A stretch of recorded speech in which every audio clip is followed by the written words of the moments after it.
For our final episode of Season 1, MassTransit traveled to the Diocese of New Ulm in Minnesota and visited with two parishes in the northwest corner of Lyon County.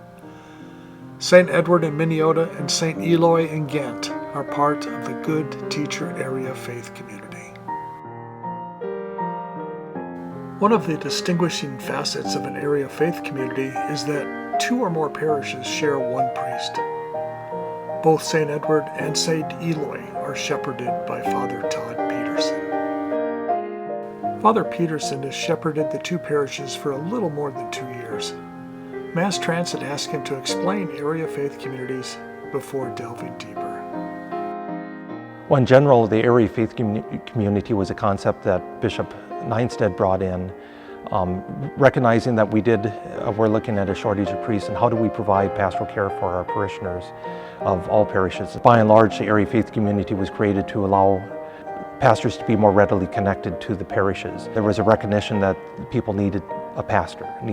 In general, the area faith community allows for the priest to be stretched in a way that's not overwhelming and yet very much connected to the parishes that he serves. Here at Good Teacher Area Faith Community, we're two parishes with a school and the Sisters of Mary Morning Stars. On any given Sunday, at any given Mass, we'll see parishioners from each parish. And they know each other and they love each other, and yet they maintain their individual identity as parishes. I knew this was going to be a great area faith community, people of very much of the land. But even earlier on, I had read about, in particular, the Belgians who came and settled, and Ghent is settled primarily by the Belgians, and how pivotal their faith, their family, and their farm is. Minneota and St. Ed's I had some experience with as well. With them, they impressed me as a deep Eucharistic devotion, and people, again, good people, very good hearts. The Belgian, they tend to be more Belgian, Irish, English, German. Every parish has its own charism and how it's lived out, and it's not that one has one and the other one doesn't, but there's certain elements that kind of rise to the top and are more easily picked out and discerned. I think both parishes have a love of the Eucharist and love of good liturgy and good solid Catholic teaching, but every parish is a family, and as the Catholic Church, we are a family of families, and so you get a sense of brothers. They raise their families very much the same, but still very different, and there's a different flavor in each family despite being interrelated. MassTransit sat down with parishioners from St. Edward and St. Eloi and quickly discovered firsthand just how on target Father Petersen's description of the two parishes was. One of the questions MassTransit asked all of them was, "Why are you a Catholic?" They all had great answers.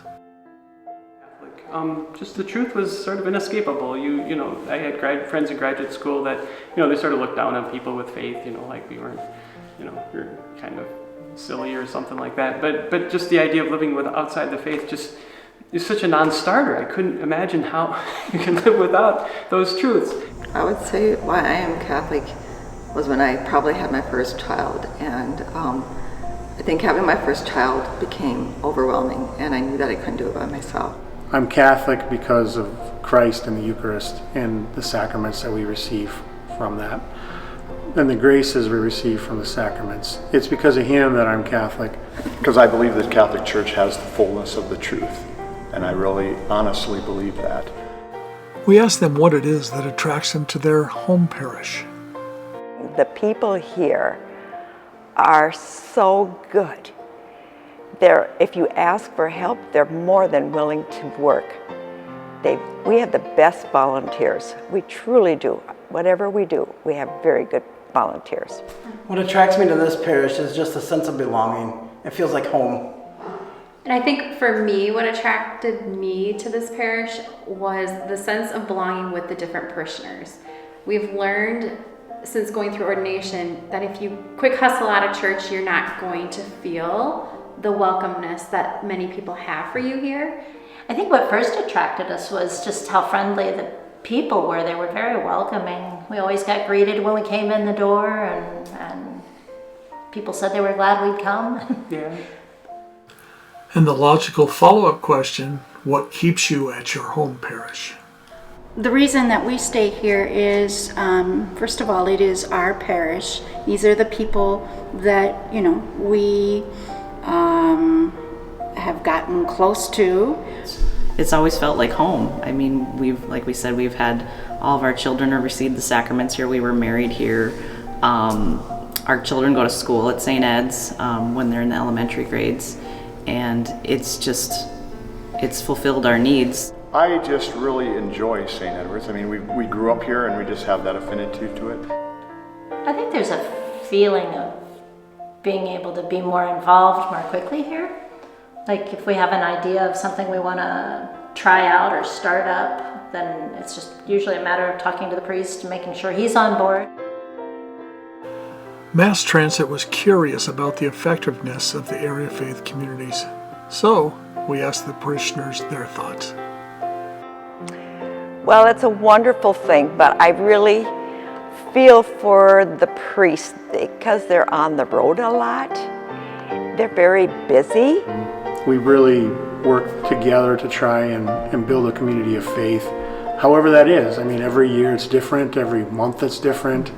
It just takes time, but to be patient and just take people where they're at in their faith journey and then try to be an example of that to them in our faith walk, but then also not beat ourselves up when we're not perfect all the time.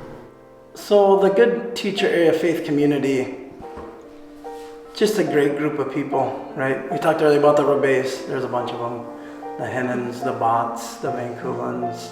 There's so many families that are just great families, and like Jess said earlier, just to visit with them and share camaraderie with them. Really, it's a sense of belonging. It's a sense of home. I think it's a really good fit because, like in my case, there's a lot of relatives back and forth. So there is that connection. And then we have the sisters in Ghent, which is definitely a blessing for us. So huge. And they've actually come out to our farm and visited us, and and they're just a wonderful group of women.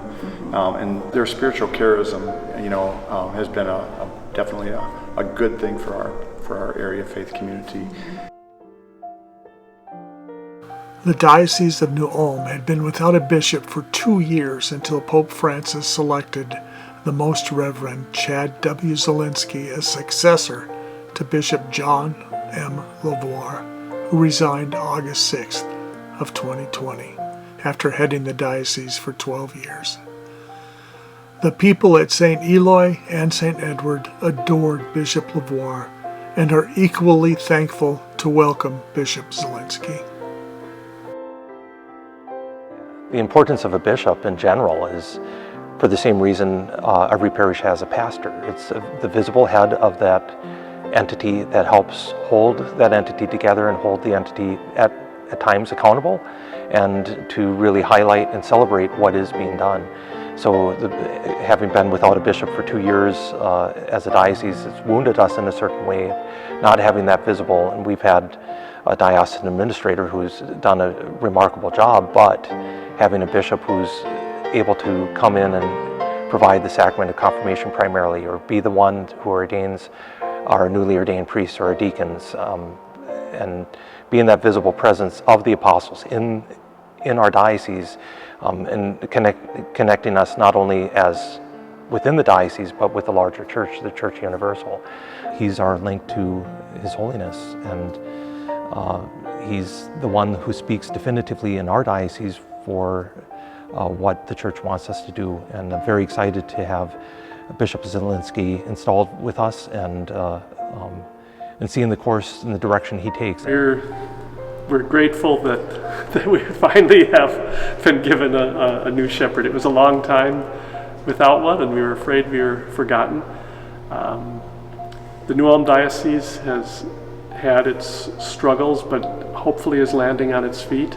We really loved our Bishop Lavoie. Just excited that we have another bishop, and by all reports he should be a great bishop for us, so looking forward to it. It's gonna get pretty awesome, I think. It's so I'll be the first one to admit I was a little bummed out when Bishop Cousins went to Crookston, and then Bishop Barron comes right south of us. I'm like, really? We've been without a bishop for like 2 years. Why didn't we get one of these guys? And then they introduced Bishop Zielinski, and I watched the half-hour interview they did at the cathedral in New Ulm with him. I was so filled with joy after I watched that. I was like, this is why. This guy is going to be absolutely awesome. Bishop Chad, I tell you, he wants to drive a tractor. And I was talking to one of my neighbors yesterday that goes to church in Tyler. And they are going to have all the people bring their tractors to Tyler when the bishop comes. They're going to have a tractor parade. And he can have his choice what he wants to drive. I think the ultimate message as an area faith community I want this video to show is that without pride we can say we are special and we're doing God's will in our area faith community and our parishes.